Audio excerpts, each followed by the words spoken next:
It's a good move by Beckwith to find space. His defender crashed adjacent. He was open for that step down. We got to see a replay, but I don't know. We'll wait for the call here.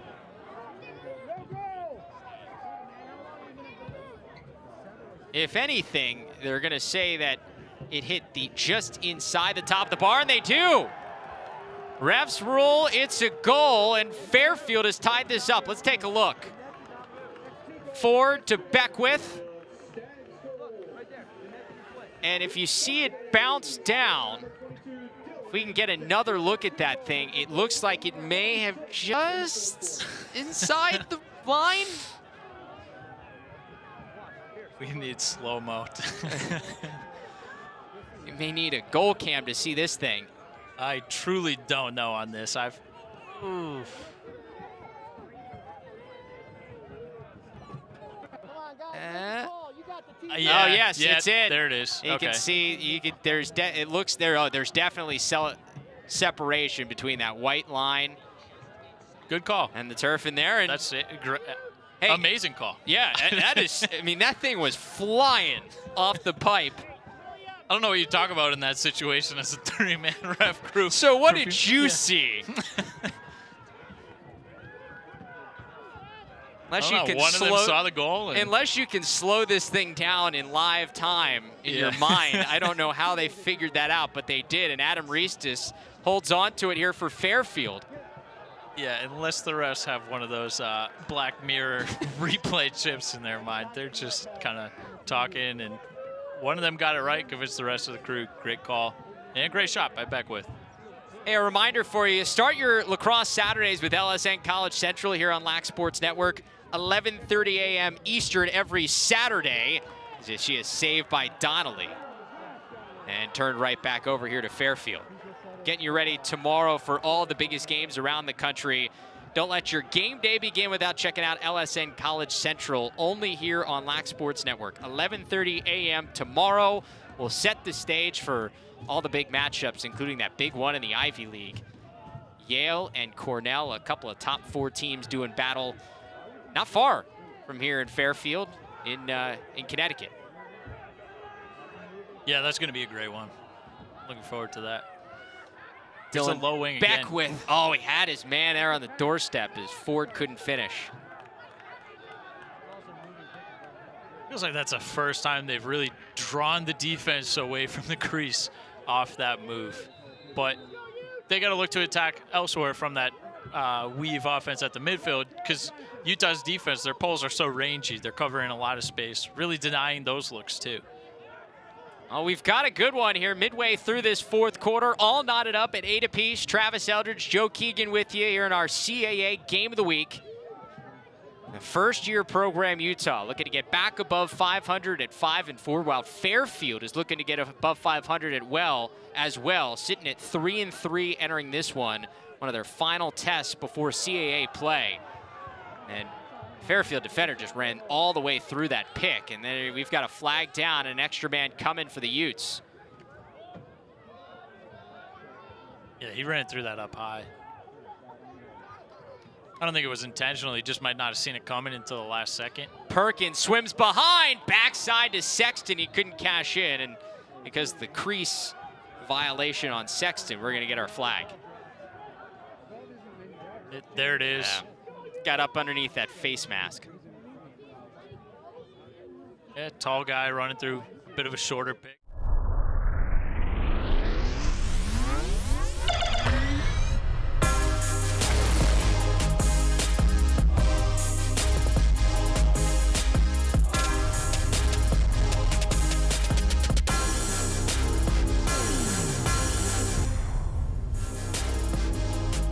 What's up? What's happening? We've got some madness here, too. Thanks for joining us. He's Tom Eschen. I'm Travis Eldridge. This is Lacrosse Now. We've got madness, certainly. Yes. We got other things, but madness is what we specialize in. This is true. We try. How's this for an upset? A suspension that was supposed to last 5 games for New England star Colin Crawford will now be just 1 game. A hearing officer ruled today that Crawford will only have to miss 1 more game. Yeah, that means overall he's only going to miss 2 games, despite originally facing a possible 6-game suspension. Here's what the NLL had to say about the reduced suspension. Per the CBA, any suspension to a player assessed by the league may be appealed by the PLPA. The dispute resolution process utilizes a neutral hearing officer to hear the appeal and offer a final judgment. The hearing officer reviewed the play and considered prior appeal decisions involving NLL players, as well as relevant law in reaching a final decision. Here's what Crawford was suspended for. It started back in January of last year here against Calgary. Crawford given a match penalty for that hit. So then we flash forward last month against Toronto, now playing for New England. When you look at him go to set this pick, he goes up high on Brad Cree. You can see him use that elbow to the head area. That match penalty would come with a 1-game suspension for that Crawford served last week. But since both of these hits happened within 2 years of each other, he was also subject to another NLL rule for repeat offender type of plays, and that would also bring along that 5-game suspension. That's the one that was reduced to just 1 game. But that's only 1 game more. So Crawford going to miss tomorrow night's matchup against the Wings, but the Black Wolves then get him back, and that's huge considering Crawford led the league in points at the time of his suspension. Even missing that 1 game, he still ranks tied with Dane Smith for first place with 81 points. All right, so Steven Stam from IL Indoor joins us now. Thank you, Steven. I guess we'll first start just your initial reaction to the suspension and going down from 5 to 1 game. I was fairly surprised. To me, looking at it, the rule is fairly clear, and it's really important to distinguish. You hear a lot of people saying it's that hit wasn't worth 6 games. That hit wasn't getting 6 games. That hit got 1 game because it was a match penalty, which I think was absolutely correct. It was a pretty clear match penalty to me. 5 more games as a repeat offender seems a bit much, but the rule is quite clear. So there had to be some kind of adjustment to the rule, and I was a little surprised that would happen in midseason, but it wasn't the league or the PLPA that actually, of course, makes that decision. It's the arbitrator, and we'll probably talk, I'm sure, about the discussion of the CBA and its role, but I was surprised to hear it. Yeah, I think the fact that it was 5 games, then 1, and then we were talking too just about the whole part of this rule that's within 2 years and the repeat offender. It's sort of, I guess, you think about Colin Crawford, who's had such a long career, and now this happens, but at the same time, you kind of, it's hard to kind of see both sides of it, I guess. It is, and yet I find like you need to see both sides. You need to be aware that he's had a 14-year career. He's had 2 incidents, both of which were pretty egregious. I thought they were both clear headshots after he traveled a distance, targeted the head. To me, they were clear match penalties, both of them. The 5 games for repeat offender for getting it twice within 2 years, that's a long period. When you think that 6 games is a third of the season, it's very expensive for the player. It's a huge impingement on their ability to play in the league, but it's the rule that's in the books. And that's where it gets tricky, because I don't think that hit was worth 6 games, and I don't think that's the question. I think the rule was in place, and it's clearly been changed. And what the arbitrator was saying was, well, the rule, and I guess by extension the rule book, weren't collectively bargained. They weren't part of the CBA, so the arbitrator didn't have to feel bound by what the rule stated, that it should be 5 games as a repeat offender, and that's why it was changed. Yeah, I think he mentioned just cause and sort of been looking at everything from a scope, I guess, was what I got from their response to that too, right? Yeah, and the problem on the other side, I mean, I try to keep my mind open and see that side of it, but I'll tell you, if you're another player in the league, if you're Greg Harnett, you're absolutely, completely pissed off, because he got his suspension reduced by 1 because of some wording, but for for the same thing, 2 headshot or match penalties within a 2-year span, he got the 5 games and had to serve it. So he's obviously annoyed, and players just don't feel protected. That is an upshot here. I've heard people saying it's open season. Go ahead, throw flying elbows, and you're going to get 1 game. Now, Crawford got 2 for this one, 1 for the initial match penalty, and 1 for the repeat offender. So it's not like you're getting off scot-free. I mean, he's serving 2-game suspension, which is substantial. But to me, again, the strangest part is that things were changed, that the rule was just not followed. The arbitrator just said, it's not part of the CBA. We don't actually have to follow what the rule book says. Do you think the season that he's having had any impact on this? It's sort of the MVP type year, and you know, it's so important as the playoffs approach. You think that had any impact? The idealist in me likes to think no. I've heard so many people saying that him being an MVP contender and him being a superstar and such an important player did have an impact, that the league wanted to not have this followed.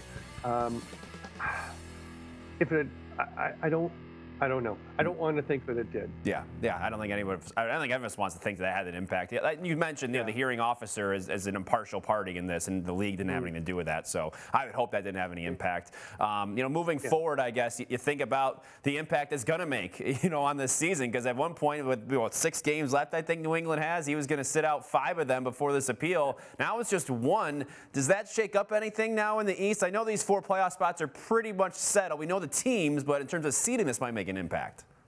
Yeah, I mean, the 4 teams could be set by the end of this weekend, as you mentioned. So it's not likely to change who's in.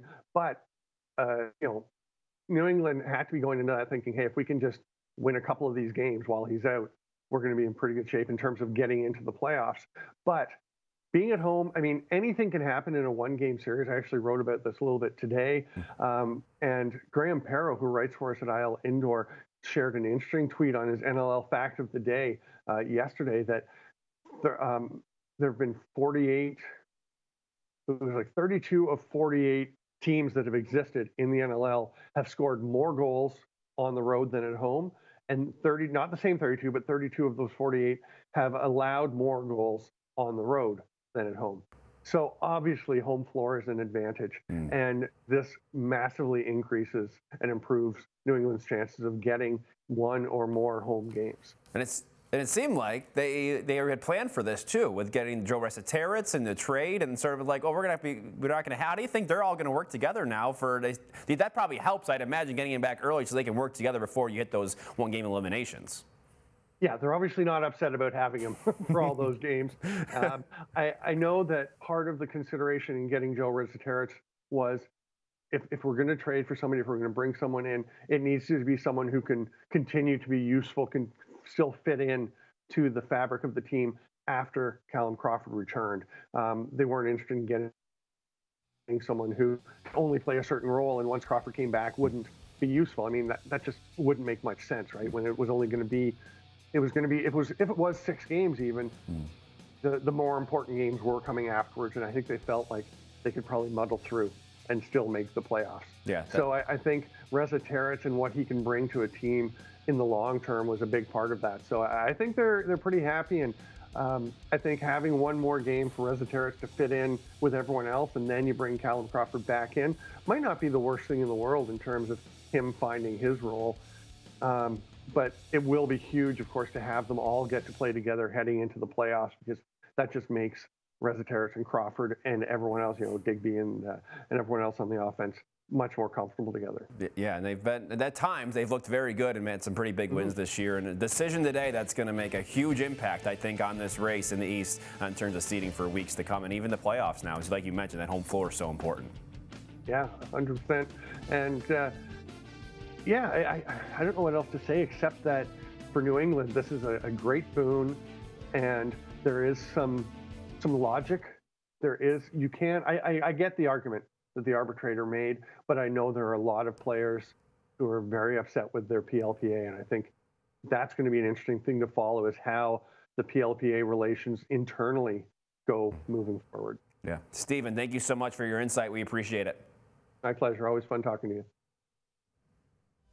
You can, of course, read all of Stephen Stamp's stuff on IL Indoor on Inside Lacrosse. As for now, the Premier Lacrosse League now knows where they'll be the 4th of July weekend. They'll be in the nation's capital. Kind of fitting. League announced Audi Field in Washington, D.C. as the next stop today. It'll be the league's 2nd stop in the Baltimore, D.C. area in 3 weeks, as they'll be at Homewood Field a couple of weeks before that. The PLL launches in Foxborough at Gillette Stadium June 1st and 2nd. Hitting those hot spots for sure. Yes. About 30 minutes away from that field in D.C., George Mason hosting Richmond in women's action in Fairfax. 7-1 Richmond in town taking on George Mason, and there's an early goal as it was 6-2. Now it's 7-2. Deanna Balsama, who had 5 points. 7-2 Mason. It's 8-7 Richmond making a run here in the second half. Katie Chiandra, who had a couple goals, ties it up 8-8. What a finish. We've got about 15 seconds to go now. It's all tied up. And Melissa Semku makes a huge save with about 8 seconds to go. We go to overtime. It's Balsama who scores the game winner in overtime for George Mason. 9-8 the final. That was exciting. Love it. They were the darlings of March Madness A few years back. ago. And darlings tonight. Elsewhere, LaSalle over George Washington 13-7. Maddie Dachowski, 4 goals in the win. LaSalle now at 3-5. GW falling to 2-7. In New York, Dartmouth improves to 2-0 in the Ivy League by beating Columbia 21-2. Columbia now 0-3 in league play. Cincinnati had a nice win over an 8-1 San Diego State team. Cincy now at 4-5. The UMass women winning their first Atlantic 10 game, 20-9 over Davidson. Caitlin Sarazi and Cassidy Doster with 5 points apiece. Doster had 5 goals. Remember, if you miss any highlights in lacrosse now, I almost forgot. Right. So thanks for reminding me to you remember. can go back and watch all of them on demand all season long. Just scroll down on LacSportsNetwork.com or on the LSN app. We're up at the top of the screen. You just got to scroll down beyond us here on the live channel, and you got everything that's happened in college lacrosse so far. It's really easy. Just point and click. Boom. Or scroll with your finger or use thumb. your finger. Or use your thumb. Swipe up. That too. Coming up on lacrosse now, who are the top contenders for the tour time? Travis, any guesses? Kenzie Kent, Sam Apuzzo. That's possible. I don't know. We're going to find out because we're going to talk with IL Women's contributor and analyst Chris Marshall, who's going to tell us his. Plus, we preview the blockbuster game of the women's side tomorrow. Number 3 UNC versus number 1 Boston College in Chapel Hill. And we'll get you ready for a huge weekend of men's games, including a first big test for the last unbeaten team in the country, the Buckeyes.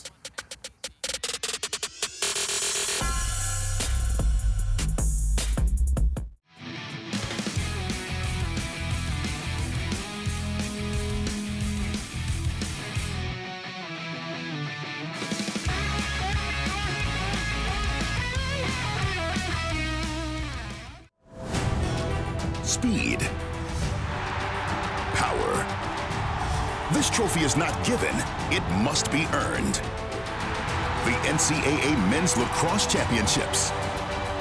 May 25th through 27th at Lincoln Financial Field in Philadelphia. In the stick, boom, on the money, cradle and a pass.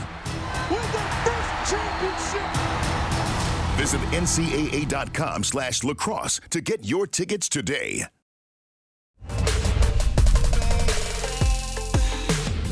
Tyler Pace with the Calgary Roughnecks. This is Box Lacrosse 101, and today we'll be working on 1 pick, 2 shots.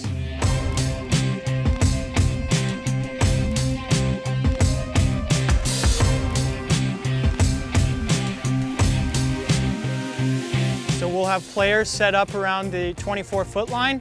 The bottom guy is going to come up, get to the middle of the floor, and then go set a pick. The guy getting picked is going to cut, catch a pass from the low guy, I'll roll, catch a pass from the high guy, and take a shot. 1 pick, 2 shots.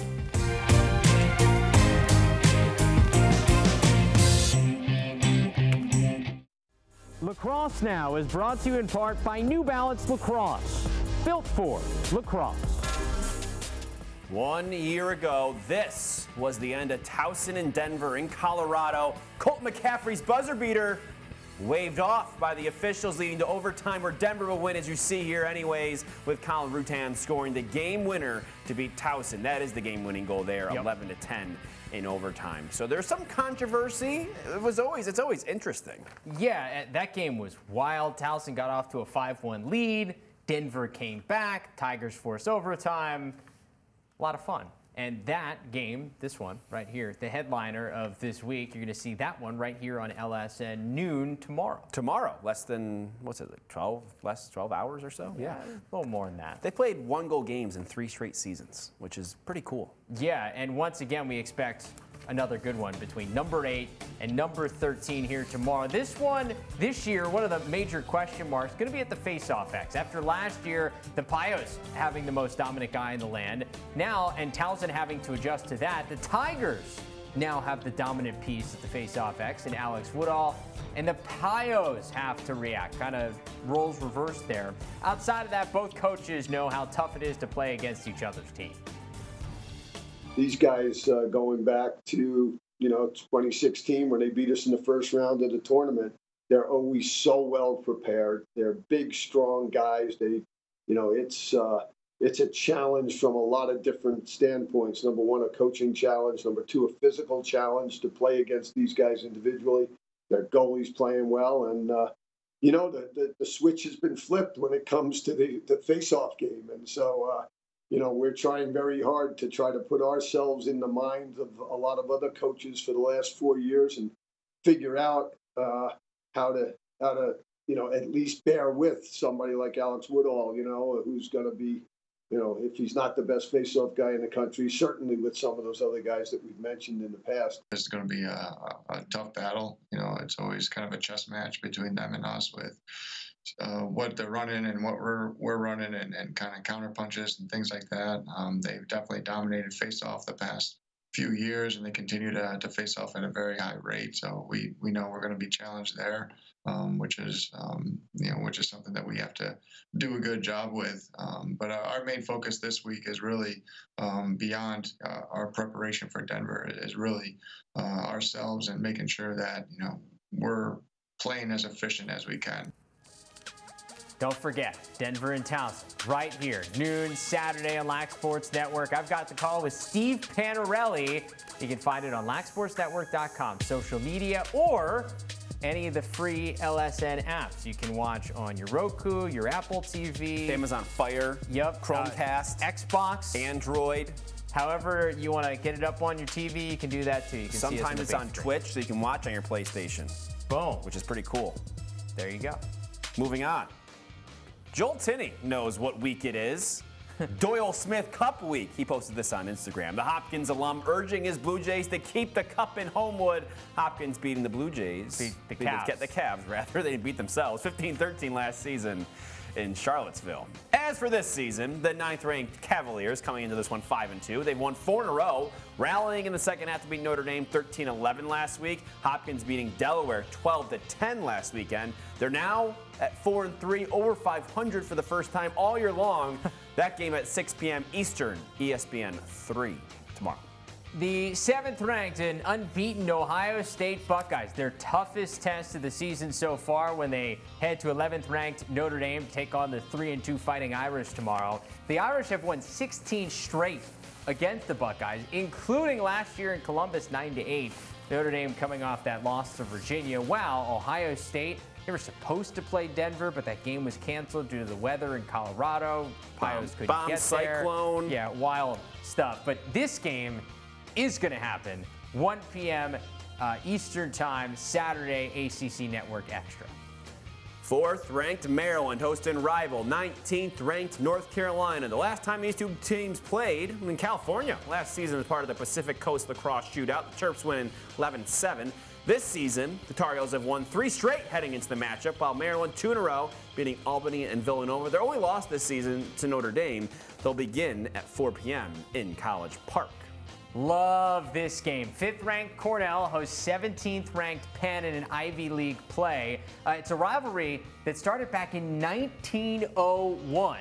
These two programs have played nearly every year since the year 1920.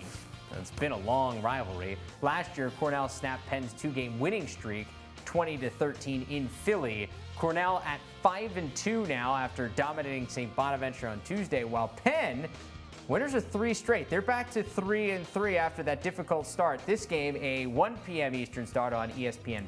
Snow's supposed to stop at Ithaca around 5 a.m. tomorrow. Boom. So get the plows there might out, be let's go. some remnants of cold air, a little windy down there. That's going to be a fun one for sure. 6-2 Delaware heading to Ann Arbor to take on 3-4 Michigan. The Wolverines losers of 3 in a row. Blue Hens falling to Johns Hopkins last week 12-10.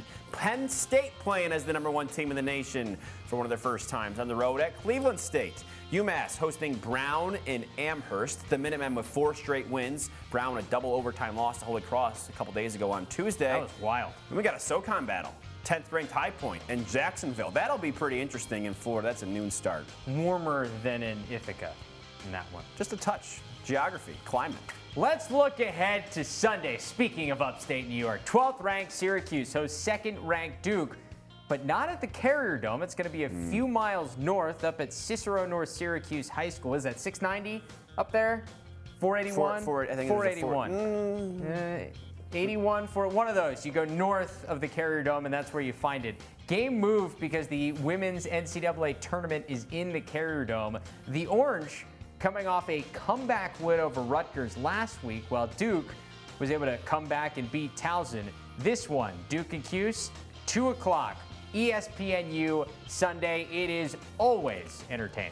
There's a couple roads you can take there. I-81 is the best one. Interesting games. And while coaches can put players in positions, it's the players that win the games. Here are 5 guys to watch that could determine some of the biggest games of this weekend. Why don't we start with Towson's Brendan Sunday? The Tigers have one more chance to impress in the non-conference against Denver, and Sunday, an important guy. He's a quiet kid, which is not what the Tigers need on the field, but when he turned it on against Duke, that game changed. Towson needs a loud Sunday if they want to beat the Pios. In the Midwest, the toughest test of the year so far for Ohio State, traveling to 11th ranked Notre Dame, which means a chance for Trey LeClaire to steal the show. The offensive pieces have LeClaire back to his freshman year finishing numbers. He's top 10 in the nation in goals per game, and this is the Buckeyes' chance to prove they are for real as the last unbeaten team in the country. A freshman needs to be watched in the battle for the Doyle Smith Cup. Hopkins could really use a win over UVA, and former top-ranked recruit Joey Epstein may have to be the guy to lead him there. It may sound crazy, but he's become the quarterback-type guy this offense needs. He has at least 2 points in every game so far in his freshman season. Speaking of freshmen, people aren't talking enough about Penn's Sam Hanley. First off, you can't miss him on the field. 6'5", 215 pounds out of Oregon. And second, he could get the Quakers past number 5 Cornell this weekend. Hanley has 4 or more points in all 3 Penn wins, including 7 points against then 11th ranked Villanova. Finally, to Sunday, all sorts of playmakers on the field for Cuse and Duke, but the difference makers come on the Duke defensive end. Cade Van Rapphorst and JT Giles-Harris. Down 2 against Towson last week, their ability to cause turnovers, pressure out on offensive players for the Tigers, and create transition won them that game. In an always wild ACC rivalry, those 2 going to play a huge role. So there you go, 5 guys plus a teammate to watch. Enjoy college lacrosse's version of March Madness this weekend. Thanks, Travis. Sorry for talking over you about I-81 for a second there. Man. It's a big hot-button issue, the whole interstate in Syracuse, so I had to get it in there. Anyway, who's the front runner for the Tewaaraton in the women's game? Sam Apuzzo and who else? Chris Marshall weighs in. And a huge weekend in the women's game. 2nd-ranked Maryland at JMU, top-ranked BC and North Carolina. We'll preview all those games coming up.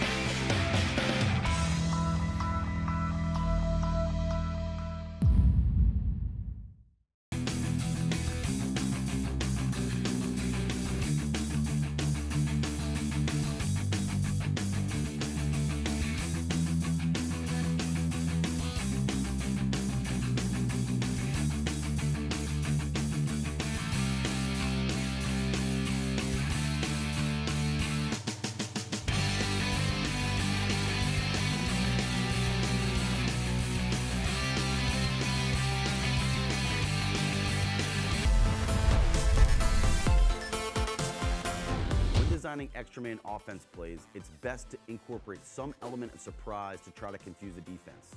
This 1-4-1 to a 3-3 uses a ball side slip screen to try to get an easy look in the crease. It's best suited for intermediate to advanced skill levels. The trigger on this play is the player at X, I'm going to have him go to the left, but feel free to mirror this, and you can go to the right as well. He's going to carry to the left side. As this action occurs, we're going to get a little slip screen right here between these two players. The other crease man is going to roll off and be an outlet.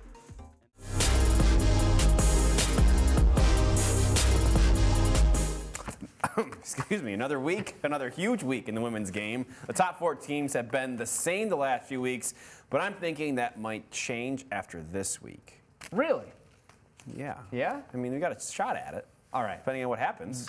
Here is why. Okay. Yeah. Let's show them why before you typically say no. Let's start with top-ranked Boston College in Chapel Hill to take on third-ranked North Carolina. 2 teams that split 2 games last year. BC won 17-11 in the regular season, but UNC then won 14-11 in the ACC championship game. The Eagles this year unbeaten at 10-0. Their best wins over Syracuse and Northwestern so far, while the Tar Heels, their only loss came at Maryland in overtime. Their best wins over Northwestern and Virginia. So, I don't know, pretty even. Pretty even. Maybe we'll talk about this later in the show. Yeah, I think we will. Maybe. The 7th-ranked Virginia women coming off that big 14-9 win over JMU on Wednesday. Now hosting 12th-ranked Duke on Saturday, looking for their first ACC win. Cavaliers winning the last 2 games between these programs, including 12-8 win in Durham last year. The Blue Devils, meanwhile, at 6-2, beating Davidson 17-8 on Wednesday. Game time 1 p.m. on ESPN3. Big game for Duke. They've been a nice surprise story so far in the early part of the season. They have. The 5th-ranked Penn women hosting Cornell in an Ivy League matchup on Saturday, just like the men. Last year, Penn beating the Big Red 11-4 in Ithaca. This year, the Big Red at 4-3, coming off a 14-2 loss to Stony Brook, while Penn coming off a huge 10-9 win over then 14th-ranked Duke. Their only loss this season for Penn, Maryland. Yeah. This game starts at 1 p.m. on ESPN+. To be expected.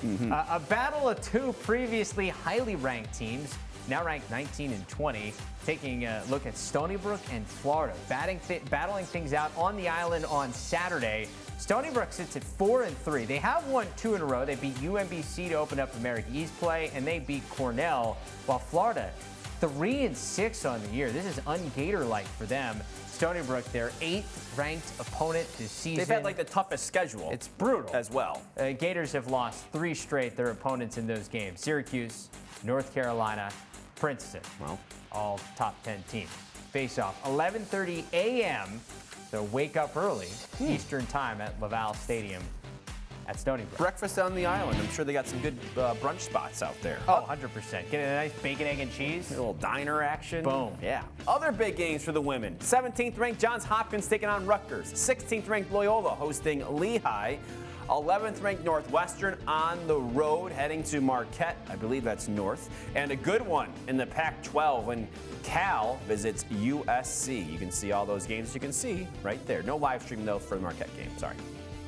How about the 6th-ranked JMU women? They host number 2 Maryland right here on LSN on Sunday. Last year, the Terps beat the eventual champion Dukes 15-12 in College Park, but this year, they're in Harrisonburg. JMU coming off a loss to 7th-ranked Virginia on Wednesday, while Maryland so far a flawless 9-0. Quick turnaround as they're coming off that 17-6 win over Penn State on Thursday. So both teams with big midweek games. We'll see who can rebound and reload for a giant one in Harrisonburg, Virginia on Sunday. This game, as we mentioned, you can see it right here on Lac Sports Network. 12:30 p.m. Eastern start from Harrisonburg. It's a game you can watch for free. LacSportsNetwork.com, any of the free LSN apps. It's on LSN2. So what you got to do is we are here in the live stream. You just scroll on down. It'll be an icon that looks just like that matchup. You click on it, you can watch it. It's very easy to use. There you go. It's very not complicated. On any LSN app. So go and watch. It'll be great. Meanwhile, on Sunday, the 4th-ranked Syracuse women taking on unbeaten 8th-ranked Notre Dame. This is a big game as well. The Fighting Irish at 9-0, their best start since 2013, and the Irish beat the Orange last year, 11-10 in South Bend. This year, Notre Dame coming off big wins over Virginia and Vanderbilt. The Orange, meanwhile, 8-2 on the year. Their only losses are to the top 2 teams in the country by a combined 3 goals. Just like the men, moving out of the Carrier Dome for this one. This game will be played at Christian Brothers Academy. That's even closer to Syracuse. Noon start on Sunday. Syracuse had some good athletes out of CBA. Yes. On Greg that team. Paulus? Well, lacrosse, I was thinking of lacrosse-wise. Oh, okay. Joe Von Miller, yes. Katie Webster, Caroline Webster, just to name a few. All right. Greg Paulus also. Our picks on the way. We'll go with a hot Penn team, or we're going to go with the Big Red at Cornell. Looking to bounce back. We'll pick that game and more. And who is your Towson favorite? I've been asking you all show long. Chris Marshall is going to tell us next.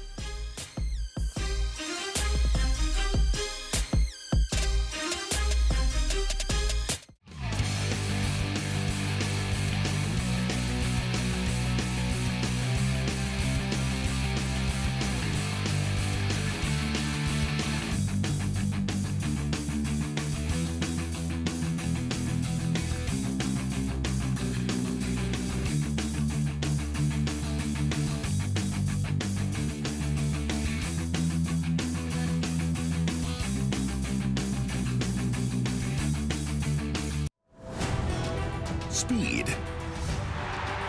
Power. This trophy is not given, it must be earned. The NCAA Men's Lacrosse Championships. May 25th through 27th at Lincoln Financial Field in Philadelphia. In the stick, boom, on the money, cradle and a pass. Win the first championship! Visit ncaa.com/lacrosse to get your tickets today.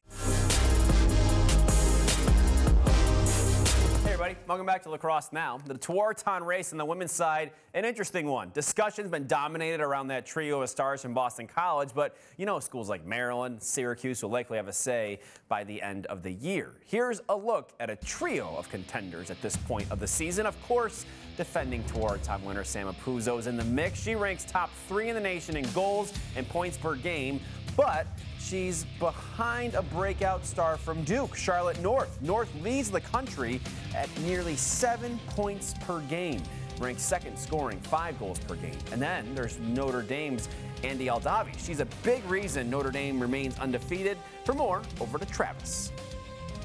So we have analyst Chris Marshall joining us now, who's writing about the women's Towson race for InsideLacrosse.com, and he's going to break it down with us here on LSN.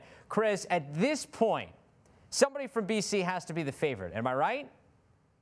That is absolutely correct there, Travis. I mean, that's not a far reach. The question is, which one of them is the favorite? For me, it's Sam Apuzzo. And we've seen a history, especially on the women's side, of players just sort of continuing to win the Towson Trophy. I mean, we've seen more multiple winners than we have single winners. And so I think that sets up nicely for Apuzzo, especially since she's going out there and she's having a fantastic season. And BC's having a really good year. So when you have a player who's doing all the things that she does, she's been great in the draw circle. She's second in the country in terms of points per game right now. She's really doing a lot to help this team win. So I think Sam Apuzzo has space on the shelf for the trophy right now, and it's just a matter of whether or not she stumbles and maybe gets caught. Now, Sam is certainly putting up the numbers, but you have to look at Kenzie Kent as that part of that offense, and she has been really good in her year back after taking all of last season off. Is she in contention as well? Yeah, she's 1B right now. If I had to pick someone that was going to take it away from Sam Apuzzo right now, I think Kenzie Kent is your pick. I think right now those two players are above the rest in terms of what you're looking at for real contenders for this trophy. I think that we don't have the same sort of breadth of top-end talent, I guess. I mean, I'm not sure that's true, but I think we have two players right now that are elevating their game beyond anybody else in the country, and right now that's Sam Apuzzo and Kenzie Kent. We talk about Apuzzo being number 2 in the country in scoring.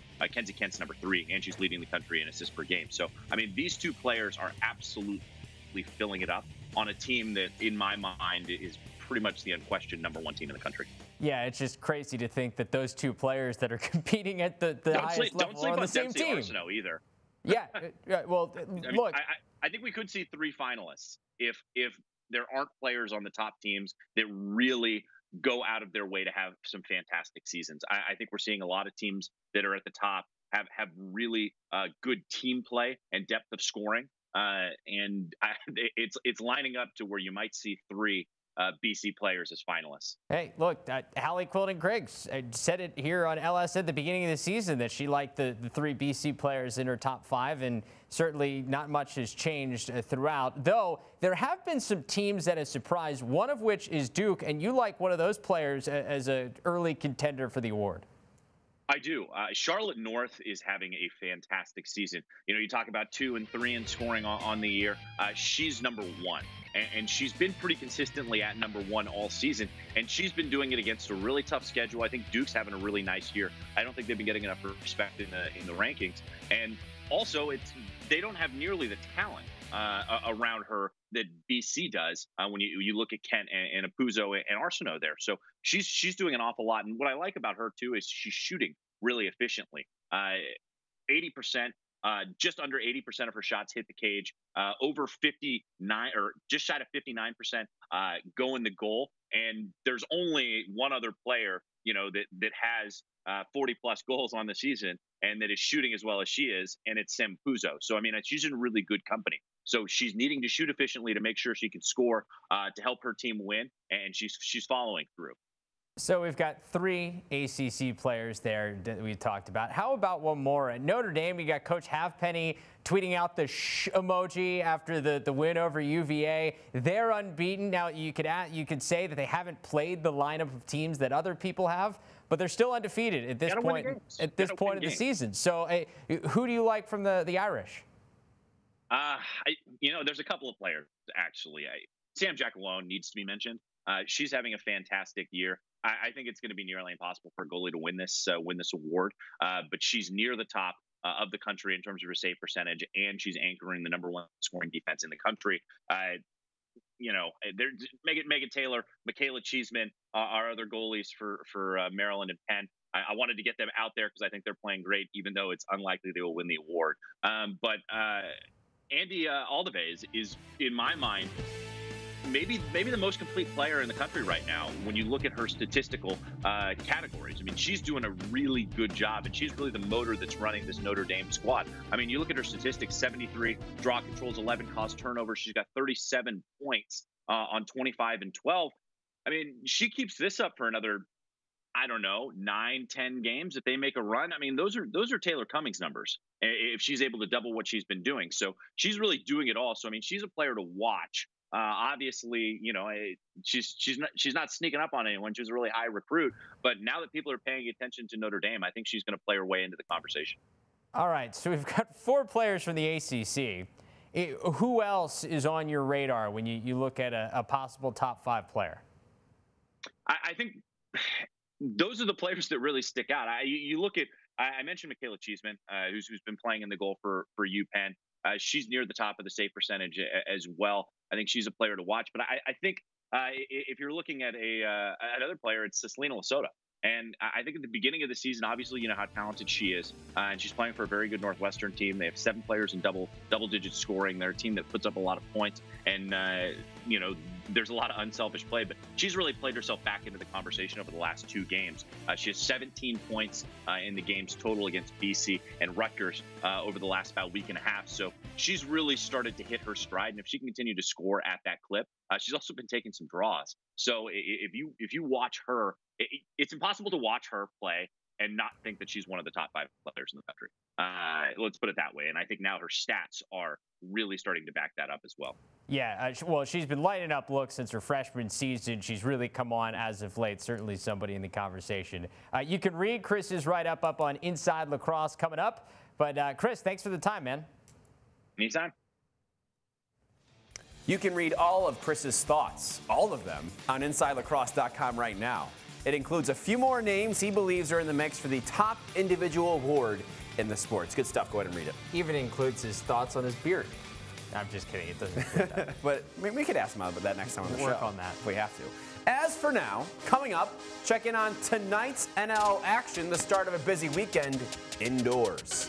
Plus, we make our picks for the biggest games of the weekend, including the ACC showdown between Syracuse and Duke. That's next.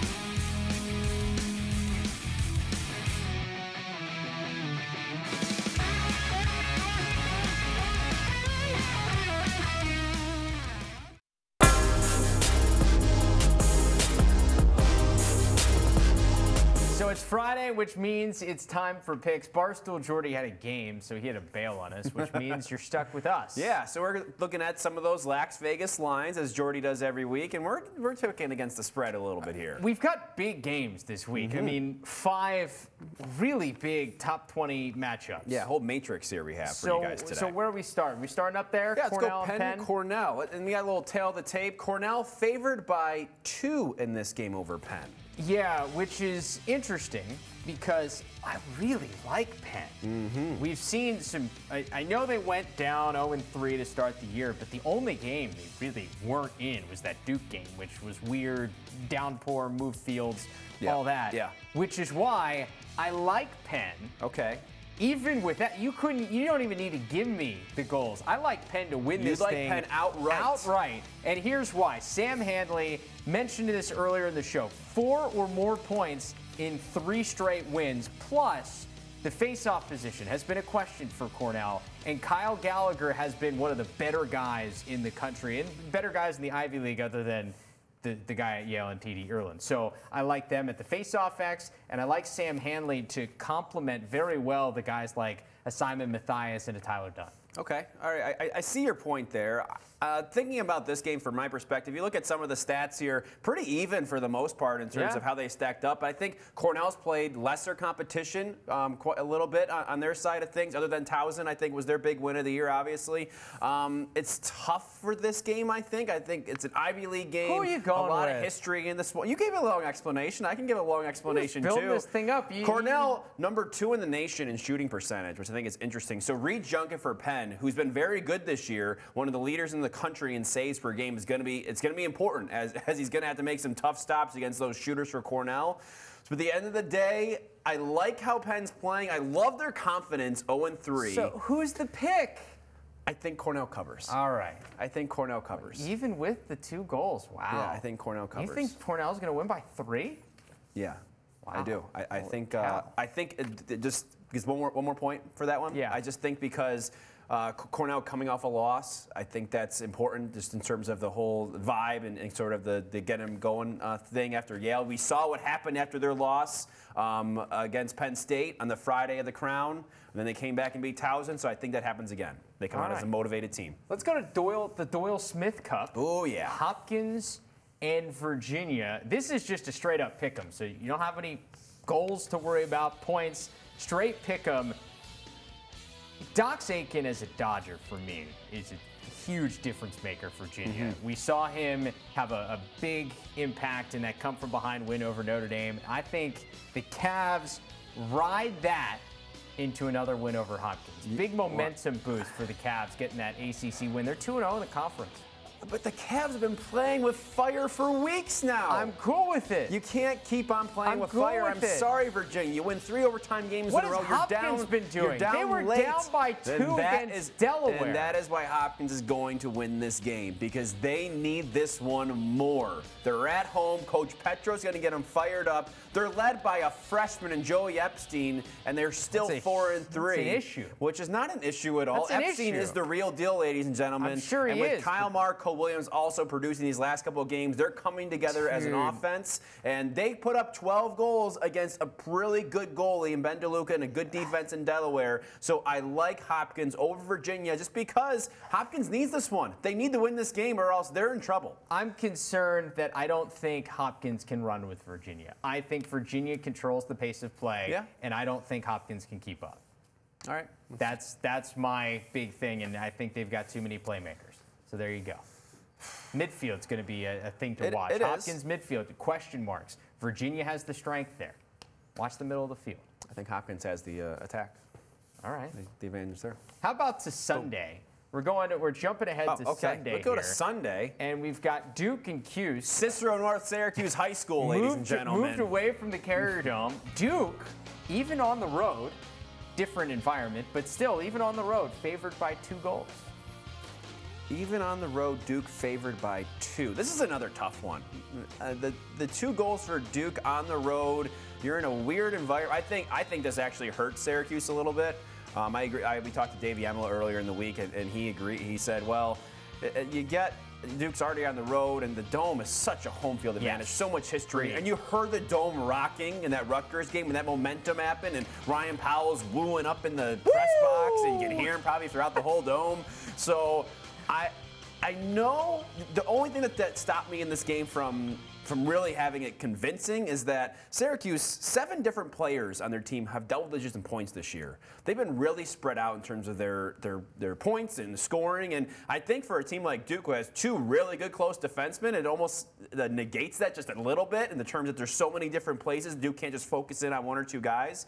But at the same time, I don't think Duke covers, but Duke wins. I think it's another classic Duke-Syracuse game at CNS. It's going to be like 45 degrees after a huge snowstorm is coming through Syracuse this weekend. So snow piles in the corners. So there's going to be snow piles in the corners. Field's going to be a little icy. I think it's a 1-goal game. So I'm with you. Yeah. I think this is a great game. I think Duke by 2 is too much. This is a 1-goal game, absolutely. So in that sense, I'm going with Syracuse. However, I think the Blue Devils win it. It's going to be won in unsettled situations because we've seen that be a huge factor throughout Duke's games and Syracuse's games. That Rutgers game was won through unsettled situations and the crazy play that Bradley Voigt made. The flip, all those things. That game was won because of that. So unsettled situations, I like Cade Van Raphorst and JT Giles Harris. Duke better in the unsettled situations than Syracuse. Interesting stuff there. All right. What else we got? What's one more? Let's go. We've got Notre Dame, Ohio State. You select that one Back over there. to Saturday. This one's interesting. Irish at home. Favored by 1. Irish at home, favored by 1. And the thing is, we've been kind of wondering about Notre Dame for a little bit now, and we're kind of wondering about Ohio State for a little bit now, just because they haven't played too many great teams. And they're interesting that Ohio State had 2 weeks off in going into this game.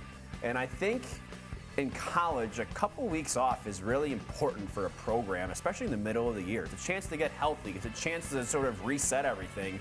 And Ohio State sort of went through their early season schedule and said, all right, no really blips in the radar, haven't played too many great take care of business. Now let's amp things up a little bit. So I do think Ohio State goes in and beats Notre Dame. Notre Dame favored by 1. So I think Ohio State not only covers, I think they beat Notre Dame outright. Just because we haven't really seen everything from Notre Dame, I'm really not sure. And I think Ohio State has something to prove. And I think they have been doubted. They were number 9 in the country, undefeated for a few weeks. Just move up to number 7 as they're still undefeated. And I just think I think Ohio State is going to be, maybe their coming out party is this weekend.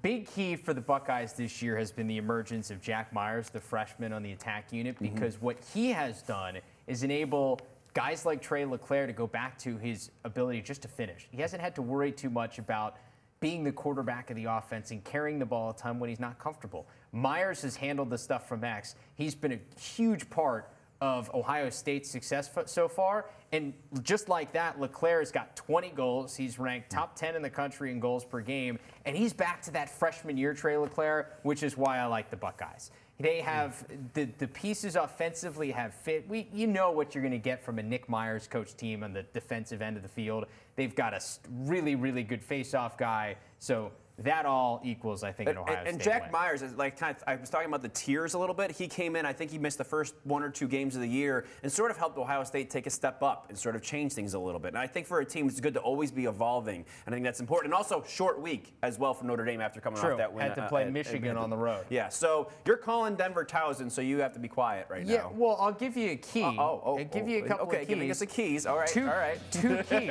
I'm going to do my best Kirk Herbstreit here. This is a pick-up from Las Vegas, by the way. Yeah, 2 keys. 1, the face-off X. It's been reversed now. Trevor Baptiste gone, so now it's Towson who has the dominant guy at the X. Denver's got to figure out how to deal with that. That will be one big key. The other key is Brendan Sunday. When he decides he's ready to go and take over, he can compete with the best defensemen in the country. We saw him do it against JT Giles Harris and Cade Van Raphorst this past weekend.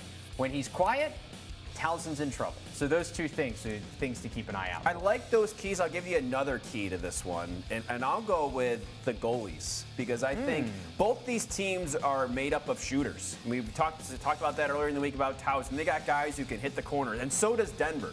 And Denver's got guys who can hit the corners. They always seem to kind of get these guys. That's how Tierney recruits. So the key is going to be these goalies trying to track everything. And so it's a Canto versus Reddy. And I think Reddy, as a senior, a guy who's been in goal for 4 years, and Canto, things have been a little unsettled for Towson there in goal. Not really sure exactly if he's got the full job, 100%. You know, there's a couple weeks ago, I think he got pulled. I think if I'm correct. Canto's got this job for now. Exactly, for now. If he's not successful, they might go somewhere else. I think I'm going to ride with Alex Reddy in goal for Denver. Interesting. And think Denver's going to be able to, I think, surprise some people, despite the fact that I think Towson has played some good teams and lost to some good teams, mind you, the last couple weeks here, in Duke and Cornell. I think Denver has the ability to come out, and what I talked about for Ohio State, 2 weeks off, Denver had 2 weeks off as well. 2 weeks to get ready. That gives Bill Tierney another week to get ready for an opponent. That's a good coach getting ready for a while. Bill Tierney got into your head. Let's go to a bonus pick. Yeah, let's go to the women's side. 1 versus 3. I mean, you can't not pick this game. This is huge when you look at 1 versus 3, Boston College, North Carolina. I mean, if you had an edge, maybe if you were going to do a goals edge, you might favor BC, but it's at UNC. So I think those things cancel each other out. Who do you like? Just straight up. Who do I like? I mean, there's more than just that, right? I mean, UNC has the advantage all time in this matchup. Yeah, and they're at home. None of that matters this year. I mean, some of that matters. If you know a team and you know how to beat them over the course of Boston College has 3 of the best players in the country. I think North Carolina has a few of the best players in the country as well. You've got Katie Hogue, who's an excellent player. Who are you picking? I'm picking Boston College. All right, good. After all that. Just I mean, it's hard. It's hard not to. I think it's going to be a great game. I think it's another class. We've had some awesome women's game. A top 4 matchup seems like every single week. And I just feel like at this point, Boston College is the best team in the country. They haven't given us reason to prove otherwise. So that's who I got. I know North Carolina went on the road, played really well in College Park, and they'll play better at home. You don't need to tell us how good North Carolina's been. Just pick BC. They are good. All right. BC, they've got too many answers. If you shut somebody off, they've got Kenzie Kent and Apuzzo and Arsenal, and it goes on. They've got too many other people that can make plays. Still to come. Can't wait to watch it. It's going to be a great game. Now. We're heading outdoors to talk indoors. Ooh, look at them. You'll see what I mean with the San Diego Seals. with actual seals. Yes. Real seals. Plus, a Big East Division showdown tonight. We'll show you if Toronto could clinch a playoff spot against Georgia. That's coming up next.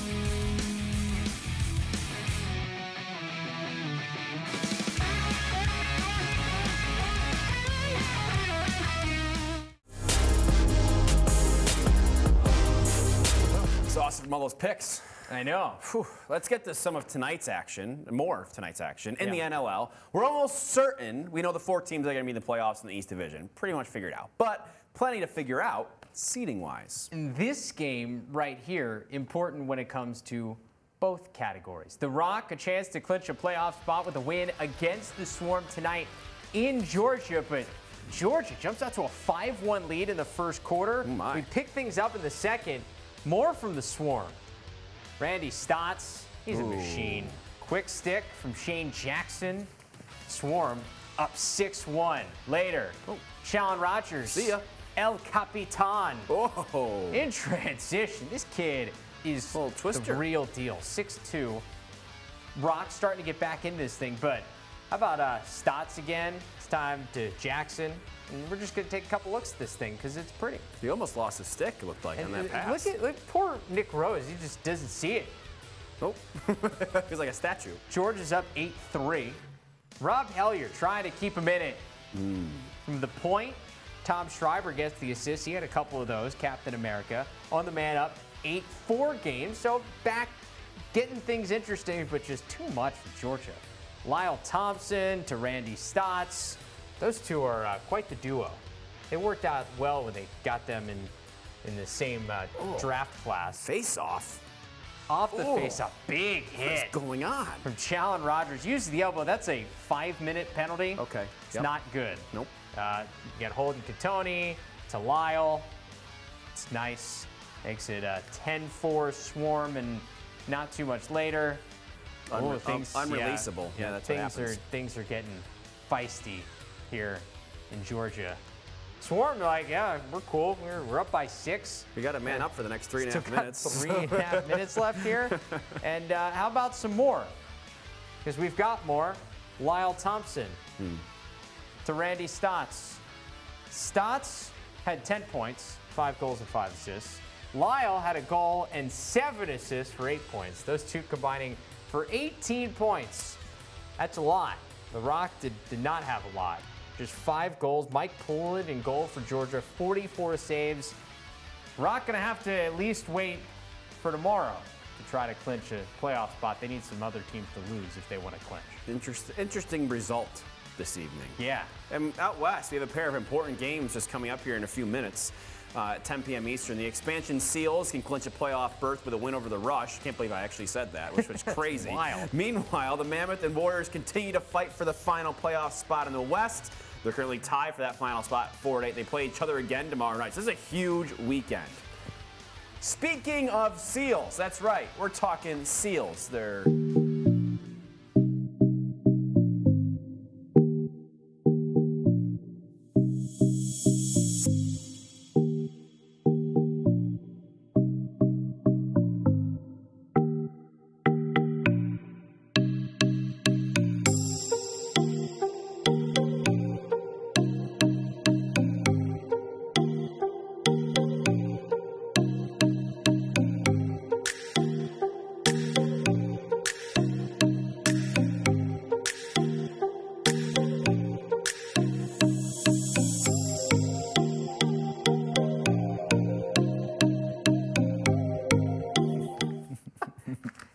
National Seal Day, everybody.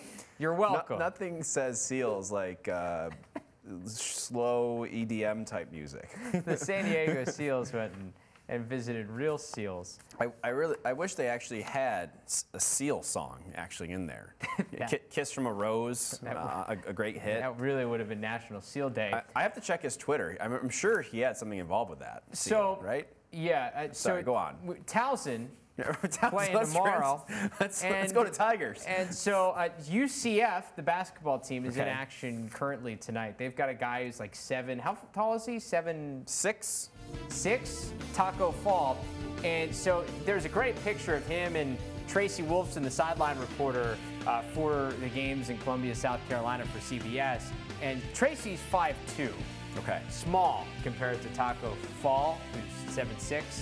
So quite the disparity. And John Stark, the sports information director from Towson, saying this is like me walking Tyler Canto to post-game press conferences. Oh, so Tyler Canto is 6'6".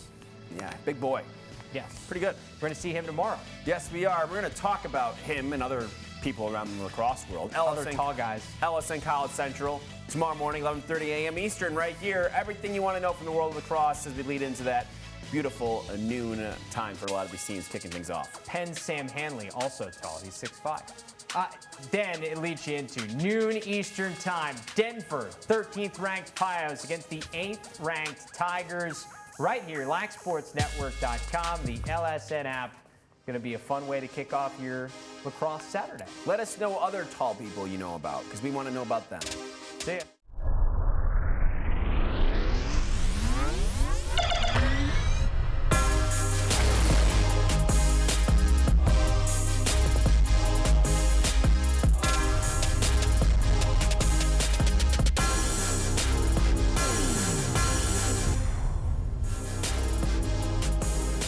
What's happening? We've got some madness here, too. Thanks for joining us. He's Tom Eschen. I'm Travis Eldridge. This is Lacrosse Now. We've got madness, certainly. Yes. We got